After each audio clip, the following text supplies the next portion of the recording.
తాకట్లో ఉన్న బంగారాన్ని విడిపించి ఆ రోజున మార్కెట్ ధర కట్టి మిగిలిన డబ్బును మీకు అందిస్తుంది కొమ్మూరి గోల్డ్.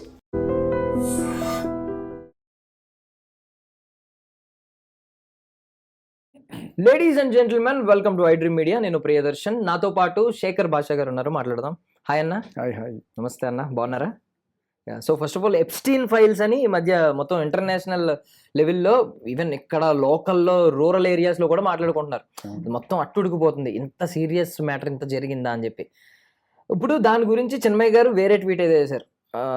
దాన్ని హిందూ రిలీజియన్కి కనెక్ట్ చేసి అది కొంచెం తేడాగానే ఉంది. దాని మీద ఫస్ట్ ఆఫ్ ఆల్ మీ స్పందన ఏంటి? అదేదో చిరపుంజిలోని చినికింతైనా తడుస్తుందని జుట్టు తారేడారి గోలెందుకురా గోదావరి గట్టిన ఉంటూ అన్నట్టు, అక్కడ ఏం జరిగినా కూడా ఇక్కడుండే వాళ్ళకే తప్పు అన్నట్టుగా, అది కూడా ఇంకా గట్టిగా మాట్లాడి ఇంకా మగాళ్ళదే తప్పు, ఏదో ఒక కోణం ఎత్తుక్కొని ఇక్కడ ఇది చేయడం తప్ప ఏం లేదనిపిస్తుంది. ఆవిడేమంటుంది, ఆ ఎప్స్టీన్ అనేవాడు అక్కడ పుట్టాడు కాబట్టి పర్లేదు, వాడిని ఏదో చేశారు. బట్ అదే ఇండియాలో పుట్టి వాడు ఇంత దరిద్రం చేసి ఉండి తర్వాత అయినా సరే వాడు రాముడు కృష్ణుడు అంటూ దేవుళ్ళ ఇది చేసుకుంటే అతను ఒక బాబాగా కొలిచి అతను ఇది చేసేవాళ్ళు అని చెప్పి, అంటే ఇక్కడ జనాల్ని ఇన్సల్ట్ చేశారు. దాంట్లో నువ్వు ఉన్నావు, నేను ఉన్నావు. ఎస్పెషల్లీ హిందువులు ఎమోషనల్ ఫూల్స్ వాళ్ళు. వాళ్ళకి ఏ రకమైన ఇది ఉండదు. వాడు ఎంత విధమైనా సరే ఫైనల్గా వాడిని జై శ్రీరామ్ అంటే వాడిని ఎత్తిని పెట్టేసుకుంటారు అనే కోణంలో ఆవిడ చెప్పడం అనేది ఇన్సల్ట్ ఎంటైర్ హిందూ ఫ్యాటర్నిటీ. అందుకనే ఆవిడ మీద కేసు పెట్టారు. ఆవిడకి ఇక్కడ ఉండే జనాలతో అంత ప్రాబ్లం ఉన్నప్పుడు ఎందుకు ఇంత కష్టపడి ఇక్కడ ఉండడం? ఇటువంటి మీ ప్రపంచంలో మీ చుట్టుపక్కల ఉండే హిందువులందరూ కూడా ఇంత దరిద్రులు అనుకున్నప్పుడు ఎందుకు ఇక్కడే ఉంటారు? మీ మనుగడ కోసం, మీ డబ్బుల కోసం, మీరు పాటలు పాడుకోవడం కోసం, అది వినేవాళ్ళ కోసం వీళ్ళు కావాలి. తర్వాత ఏమో వాళ్ళే తిడుతుంటారు.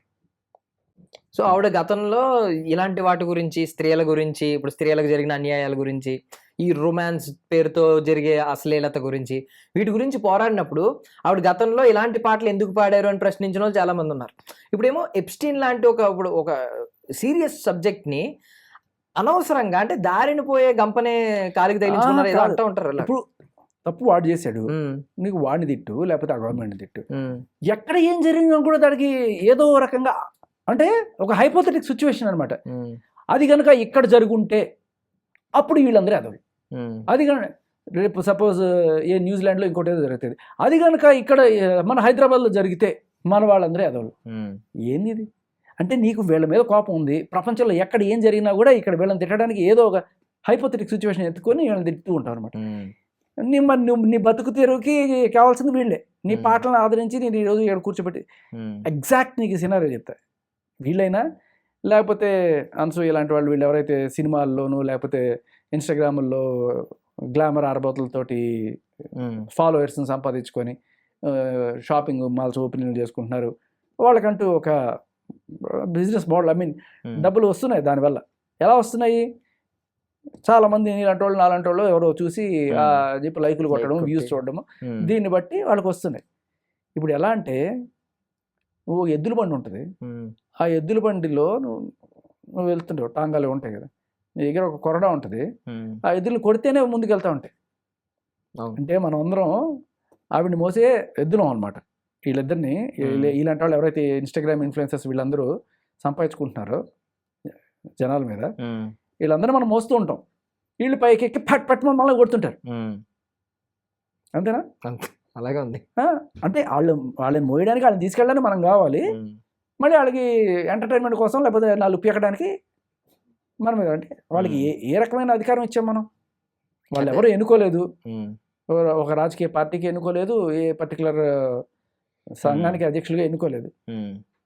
వాళ్ళకి మనం ఇచ్చిన పాపులారిటీని యూజ్ చేసుకొని, అంటే ఇంతమంది ఫాలో అవుతున్నారు కదా ఈ ట్విట్టర్లు లేకపోతే వీటిలో, వాటిలో పెట్టి అదే కొరడా అనమాట. మనం ఎద్దులో వాళ్ళు కొడతా ఉంటారు పచక్ అని చెప్పి, అట్లీస్ట్ అలా కొట్టించుకుంటూ అని ముసుకుపోతుంటారు అనమాట. నాకు అక్కర్లేదు నువ్వు పో అని చెప్పి వదిలేము, మనం ఇంకా మోస్తూ ఉంటాం. అంటే ఇప్పుడు అట్లీస్ట్ ఎప్స్టీన్ ఒక అబ్బాయి, మగవాళ్ళు అంటేనే ఇలాంటి వాళ్ళు, మగజాతే ఇలాంటిదని చెప్పినా సెన్స్ ఉండేదేమో కదా. ఇది మరి ఇంతలా కాకుండా ఆవిడకి అంటే మానవత్వం ఉన్న వాళ్ళు ఎవరన్నా సరే మగ ఆడపక్కన పెట్టేసి అక్కడ చిన్న పిల్లల్ని పిల్లలు. కూడా వాళ్ళు వేధించడం, వాళ్ళని అంటే చంపేశారు, నరమాంసం భక్షించారు అంటున్నారు, ఆ బ్లడ్ని తీసి తాగడాలు, ఇట్లాంటి దరిద్ర పనులను చేశారంట. అంటే వింటుంటేనే జుగుప్సాకరంగా ఉంది. అటువంటి వాళ్ళ మీద స్పందించడం మానేసి అది ఇక్కడ జరుగుంటే ఈ హిందువులందరూ ఏదోళ్ళంటే దట్ షోస్ యువర్ యాటిట్యూడ్ అంతే తప్ప నిజానికి అక్కడ జరిగిన చాలా పెద్ద దారుణం అది. చిన్న చిన్న పిల్లల్ని, మైనర్స్ని, పెద్దవాళ్ళని కూడా చాలామందిని ఒక ఐలాండ్కి తీసుకెళ్ళిపోయి అక్కడ వాడు పెద్ద వేశ్యాగృహం నడిపాడు. ఆ వేశ్యాగృహంతో పాటు వాళ్ళ పైశాచిక ఆనందాలు తీర్చుకోవడం కోసం ఇంకా రకరకాలవన్నీ కూడా ప్రవేశపెట్టాడు. అటువంటి దరిద్రం, నువ్వు నిజంగా చెప్పాలంటే అటువంటి దరిద్రం ఇండియాలో కూడా ఉన్నాయి. వాళ్ళని మనం ఏం చేస్తున్నాము అది కదా మనం క్వశ్చన్ చేయాల్సింది. ఇప్పుడు కొంతమంది ఉన్నారు రీసెంట్గా ఒక పెద్ద హీరో మీద కేసు పెట్టిన మహిళ, ఆవిడ డ్రగ్స్ కేసులో పట్టుబడి 45 రోజులు చెంచలు కూడా జైల్లో ఉండొచ్చి బయటకు వచ్చి తర్వాత ఆవిడని పట్టుబడాల్సిన స్టేజ్లో ఎఫ్ఐఆర్ ఛార్జ్ షీట్ కాకుండా కూడా ఇంకా ఆగుంది. ఏది ఇంకో డ్రగ్స్ కేసు ఛార్జ్ షీట్ కాకుండా అలా ఆగిపోయింది. 2 ఏళ్ళు అవుతుంది.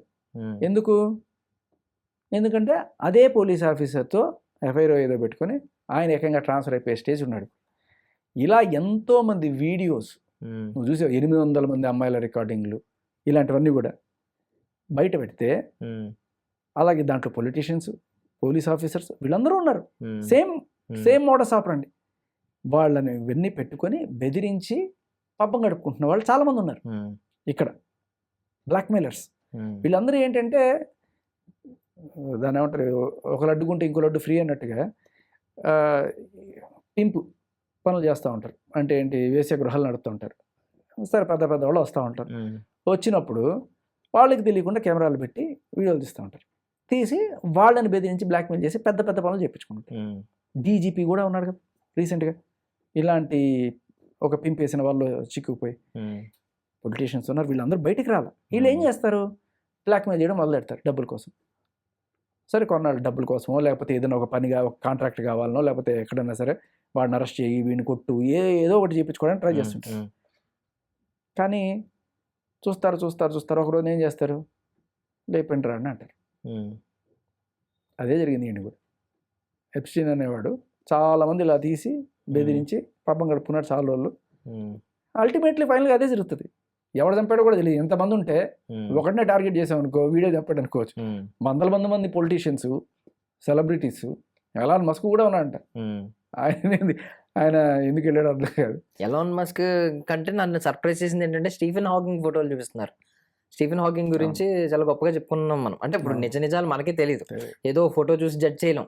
బట్ ఈ కొంచెం సర్ప్రైజ్ చేసింది, స్టీఫెన్ హాకింగ్ లాంటి వ్యక్తి ఉండడం ఏంటి అక్కడ అని చెప్పి. ఈవెన్ బిల్ గేట్స్ ఫొటోస్ చూపించడం కానీ, వెళ్ళిన వాళ్ళందరూ అది చేశారని కూడా మనం చెప్పుకోవాలి. ఎందుకంటే వీళ్ళు ఏంటంటే త్రో పార్టీస్, ఐలాండ్ పార్టీలు, హడావిడి అని చెప్పి హెలికాప్టర్లో తీసుకురావడం, ఈ హడావిడులు ఉంటాయి. దలైలామా పేరు 200 సార్లు ఎన్నిసార్లు వచ్చింది, 200 కంటే ఎక్కువ సార్లు వచ్చింది, ఆ ఫైల్స్లో ఉంది, ఆ మెయిల్స్లో అని చెప్పి అంటున్నారు. ఆయన పక్కన జును పెట్టాడు అనమాట, దలైలామా జును. దలైలామా పక్కన జును పెడితే ఈయన అదే ఎలాన్ మస్క్ అంటే ఆయన ఎలోన్ మస్క్ అనుకుని ఉంటాడు. ఎలోన్గా ఉన్నాడు పాపం, ఎవరైనా అంటగడదని చెప్పి తీసుకెళ్ళాడేమో. కానీ ఇటువంటి దరిద్రపు అంటే ఎవరు తీసిన గుంటలో వాళ్ళే పడతారు అన్నట్టుగా చాలా మందిని బెదిరించి బ్లాక్మెయిల్ చేసి పాపం గడుపుకున్న వాళ్ళందరికీ ఫైనల్గా ఇదే గతి పడుతుంది. నేను అదే చెప్తున్నా, మనం నేర్చుకోవాల్సింది ఏంటంటే అక్కడ జరిగితే ఇక్కడ హిందువులు వాళ్ళే కాదు, ఇక్కడ ఇటువంటి ఘనకార్యాలు చేసేవాళ్ళు చాలామందే ఉన్నారు. ఇప్పుడు ఆ డీజీపీని బెదిరించి ఆ వీడియోలు పెట్టి పని చేయించుకుంటున్న వాళ్ళు ఎవరైతే ఉన్నారో వాళ్ళు ఎవరు, వాళ్ళని పట్టుకోవాలి కదా పట్టు. వాళ్ళ దగ్గర ఇంకా ఇటువంటి ఎన్ని ఇవి ఉంటాయి. అలాగే ఇక్కడ 2 ఏళ్ల పాటు ఒక కేసు అసలు ఒక్క ఇంచు కూడా ముందుకు వెళ్ళలేదంటే డ్రగ్స్ కేసు.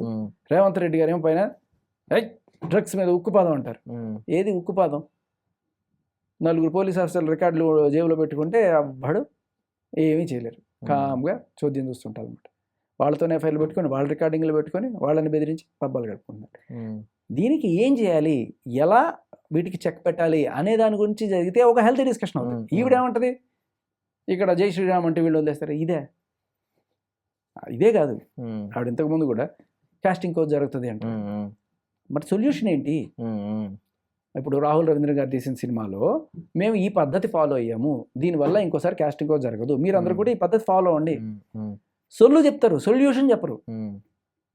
మాకు సొల్యూషన్ కావాలి, సొల్లు వద్దు, అంతే. థ్యాంక్ యూ అన్న, thank you so much for your valuable. And for more videos, Please subscribe to iDream. Please subscribe to iDream. Please subscribe iDream. And please subscribe to iDream. For more videos, subscribe to iDream. please like, share and subscribe to the channel. Congratulations, iDream. Subscribe to iDream. Subscribe to iDream. So subscribe to iDream Media.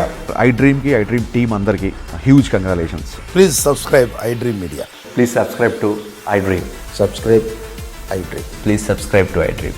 iDream అంటే నా కళల channel subscribe చేసుకున్న నోరు తిరుగుతలేదు, మీరైతే గంట గుర్తు కొట్టండి. For more such videos, please subscribe to iDream. Subscribe to iDream. Please subscribe to iDream. Please subscribe iDream Media. Please do subscribe to iDream. Please subscribe to iDream Media. For best entertainment and information, please subscribe iDream. And don't forget to subscribe to iDream.